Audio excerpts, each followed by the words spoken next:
Good evening and salutations, my GH fans. Hold on. Had the wrong notes for a minute.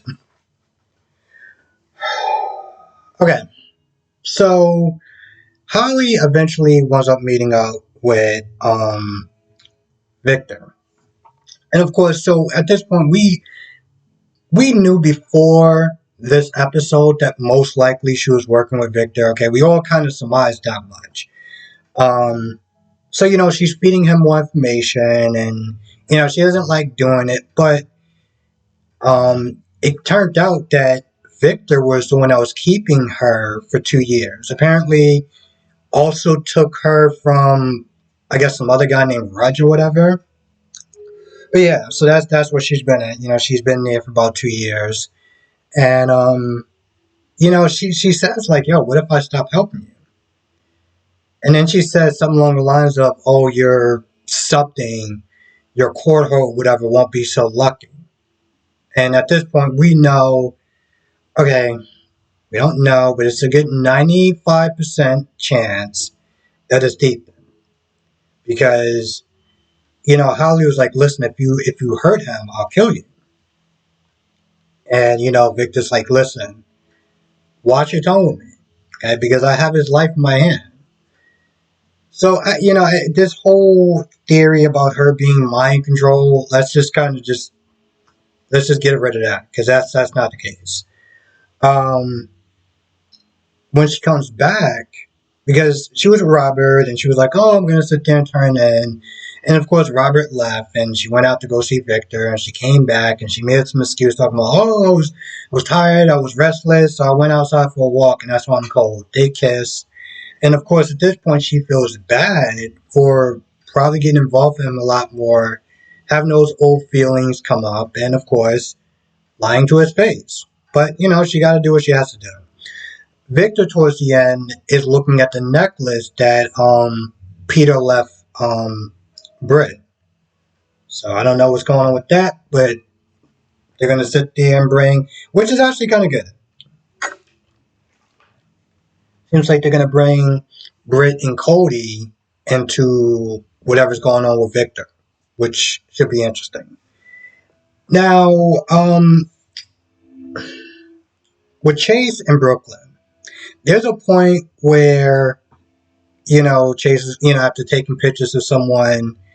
He's like, he says something along the lines of, well, when this whole plan is over, it's going to be kind of a shame or whatever. I don't exactly remember what he said, but that's when Brooklyn was like, well, what if it doesn't have to be over?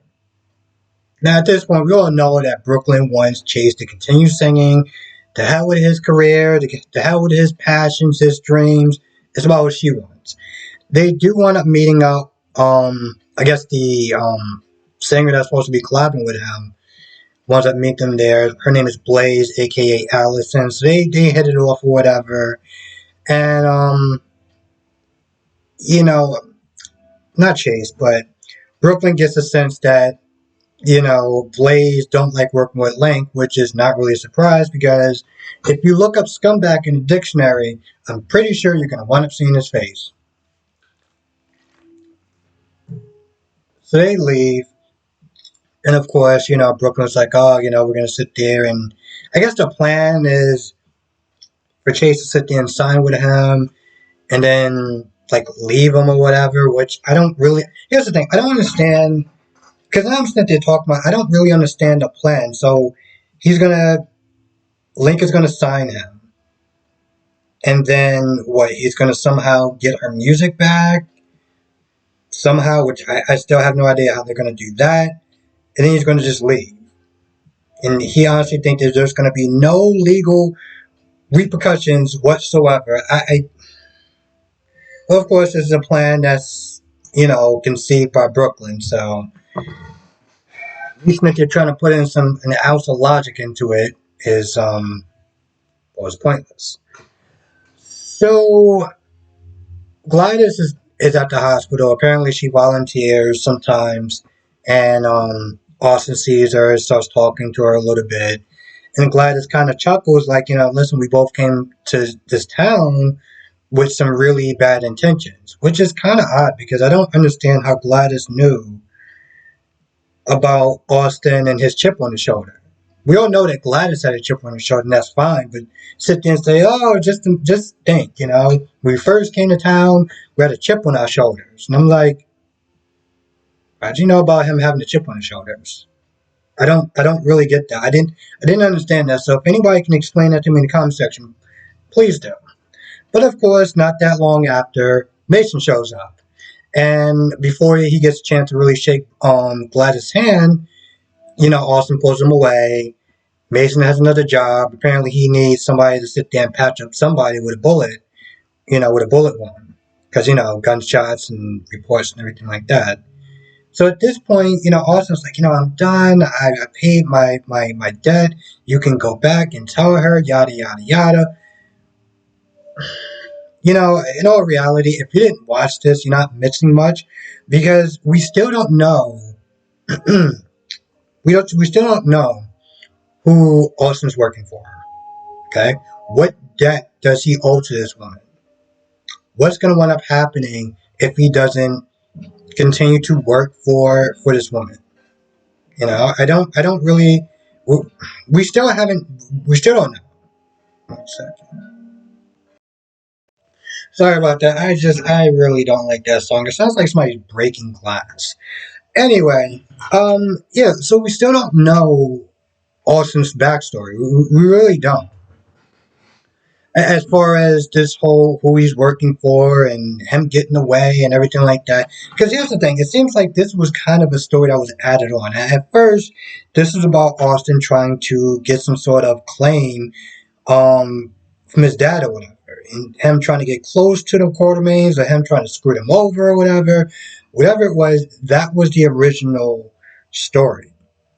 And then it's like somebody decided, oh, what happens if we give him another backstory where he owes this woman some money and his cousin is constantly coming over to sit there and kind of get him back into the family fold? And it's just like, we've been on that for nearly 2 months. Nearly 2 months. Still don't have anything. And I know. I hear it in the chat all the time when I do my live streams as far as, Austin being a waste of a character and yada, yada, yada. But here's the thing, though. I don't know how they rate these, because when I used to sit there and read Soap Opera Digest or whatever, they sit there and have like this weekly poll of who's doing the best or who's doing the worst or whatever. I don't know how they do these polls. I don't know who they ask. I don't know what sort of research that they do, or if they even bother to check any sort of comments online or anything like that. Because clearly, Austin's not working for a lot of people. Austin's not working for a lot of people. In the beginning, people want to give him a chance. Okay? In the beginning, people want to give him a chance. At this point, for me, I'm personally just like, whatever. People want to give him a chance. It was like, listen, this whole story with the Quartermains and Gatlin Holt or whatever seemed like it'd be kind of interesting. And then they just dropped that whole story.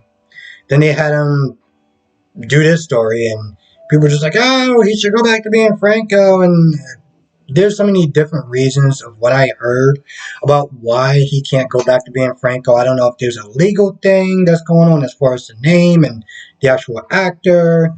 I know there's a lot of. I know there are people that still can't get past what Franco did. And yeah, you can sit there and say, oh, it was a brain tumor and yada yada yada. But you know what? Here's the thing. At the end of the day, the damage is already caused to Michael. There's just some people that can't get past that. Now, my whole thing is if he came back as Todd. It's not like they don't sit there and mention other people like Erica Kane and stuff like that. Have Todd come back. I don't know what the woman who played, I think her name is Cassie DePie. I don't know what she's doing. Bring her back as Blair. Do something. That'd be my goal. But as I talk about that, I feel like we just run into the same problems. Let's just sit there and say, for the sake of argument, they decided, you know what? A lot of the fans really want to bring back Todd. Let's do it. Let's bring back Todd. We're still going to have that problem. We'll see Todd like maybe once a month. Maybe. Right? Because you gotta sit there and remember that there's so many different people that's on this show that bringing him back as Todd would just be kind of pointless.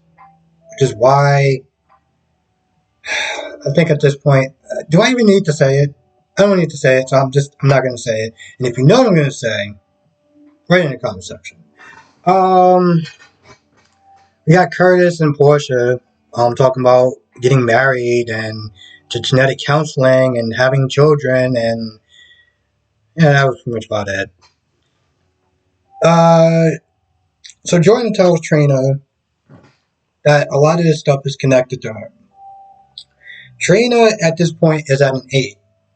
What if his husband? I was like, Trina, you're at an 8. I need you to bring it down to like a 4, okay, or a 3 at the very least. You're up there. I need you to bring it down here, please. So, also told Josh. Also says, that Josh was just in the way of Brando. Brando was in the way of her. The killer was after her, and Brando just kind of got in the way. So Jordan was like, listen, we don't have, long story short, they don't have enough to sit there and warrant police protection. So they're just like, listen, just keep a low profile, hang out in groups, don't stay at the dorm, you can go to class, just don't stay at the dorms or whatever. Which I guess is fine. So yeah, they just tell him that. Because I'm sitting there thinking, I was like, well, with the dorms, you do got locks, and you aren't staying by yourself. What else? Yeah, tell him about that. Bring Trina home, and Curtis, like, he had that same working theory as far as a lot of stuff being connected to Trina. And of course, at this point, Trina thinks it's Esme.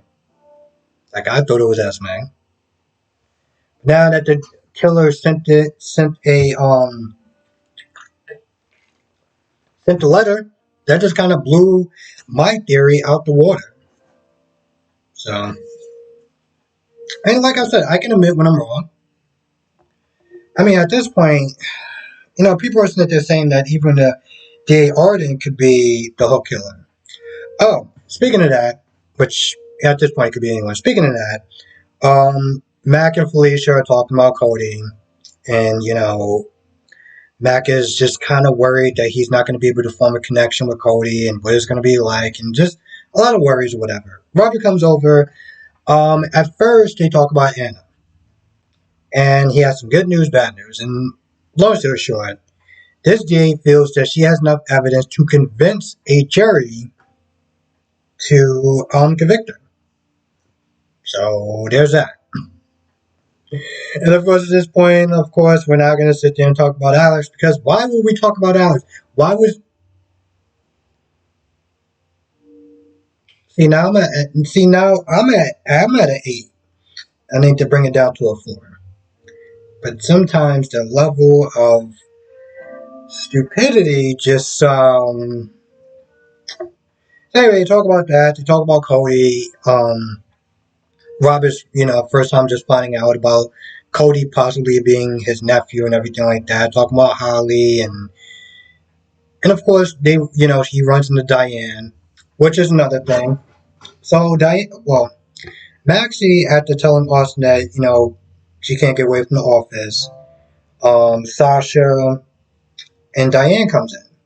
They're talking shop. They're talking about the investors being kind of worried because Lucy's gone. Sasha's kind of, whatever. And so long story short, they're like, hey, listen, we could sit there and kind of pay some of these investors off by taking the salary cut. Okay. Salary cut now, keep your jobs later on, whatever. But the thing is, they have to sit there and get Gladys, because Gladys has to sit there and sign off on this. So when Gladys comes in there, Gladys is like, nope, I'm not doing it. And Gladys said, no, I'm not doing it. The way Maxie was just like, which I'm not going to lie, I found kind of funny. But at the end of I also found it kind of, I found Maxie's expression funny. I found it stupid that Gladys said no 1 minute and then said yes next minute. Like, she literally just like, no, yeah. I'm just like, wait, what? Yeah, I didn't get that. I was like, no, I'm not gonna do it. Okay, sure, yeah, I'll do it. And then he hug it out, and I'm just like, and the point of that was what? I don't get it. Anyway, I feel like that's pretty much about it. I can't really think of anything else that I missed. Yep, that's about it. So with that being said, I'm gonna go. I want to thank you for watching. Be safe, and I will see you in the next video.